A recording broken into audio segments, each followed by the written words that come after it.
Matanggap nga kaya ni Megan ito ngang si Jenny bilang kanyang tunay na kapatid dahil nga nalaman niya na nga ang katotohanan na anak nga ng Daddy Dio niya ito ngang si Jenny. Hindi niya nga ito matanggap.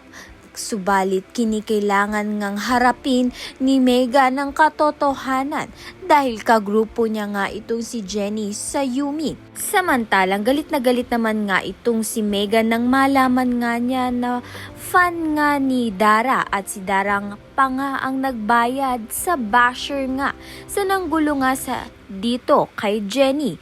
Kaya naman nga sa galit nga nito ni Megan ay napagtaasan nga niya ng boses ang kanyang ina na si Dara. Subalit ang sabi nga nito ni Dara ay hindi niya nga kasi matanggap na anak nga ni Dio itong si Jenny.